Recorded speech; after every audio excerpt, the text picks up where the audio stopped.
Bonjour à tous, aujourd'hui je vais vous présenter une petite démonstration de notre projet de Modor dans le cadre du module ingénierie logicielle. Je vais vous refaire comme promis dans ma précédente vidéo sur l'architecture technique. J'avais pas encore tous les éléments, aujourd'hui je les ai d'ailleurs, merci au groupe Alma de m'avoir gentiment prêté leur modèle.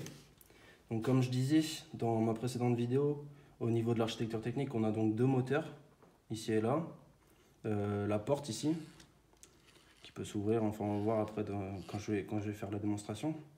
On a deux capteurs ici, ça c'est le capteur porte ouverte, un capteur porte fermée, histoire de stopper le moteur lorsque les capteurs sont atteints.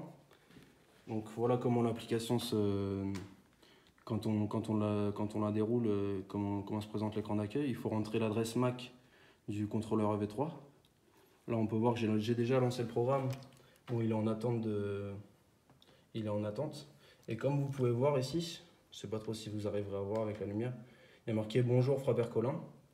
Et c'est une partie que je vous demande de retenir, c'est par rapport à la gestion des accès surtout, qu'on verra, j'en parlerai à la fin.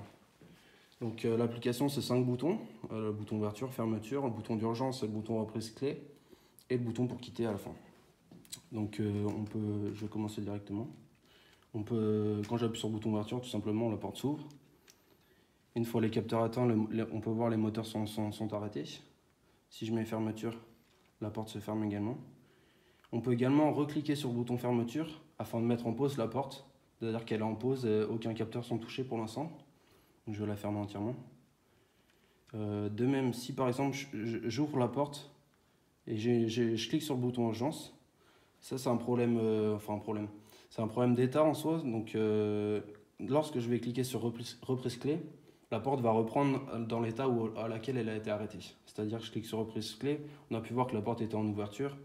Je clique, la porte est en ouverture.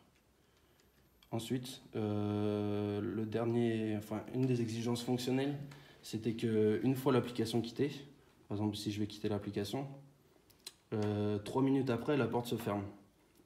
Là, on peut voir, j'ai mis 15 secondes, j'ai pas mis 3 minutes que pour le temps de la vidéo, que ça soit plus simple à regarder au lieu d'attendre 3 minutes. Donc on va attendre, normalement la porte va devoir se fermer. Et on peut voir là, comme prévu, que la porte se ferme. Et le programme s'arrête. Donc je vais relancer le programme, comme je vous l'ai dit au début de la vidéo. On a pu voir que mon nom apparaissait à l'écran. C'est parce que je suis enregistré dans la base de données de l'accès à l'EV3. Et je vais essayer maintenant avec un autre appareil, qui est la tablette, où j'ai également la même application installée sur cette tablette. Et on va voir que ça ne va pas être possible de pouvoir se connecter à l'EV3. Ça va mettre un petit peu de temps, je pense, le temps qu'il check.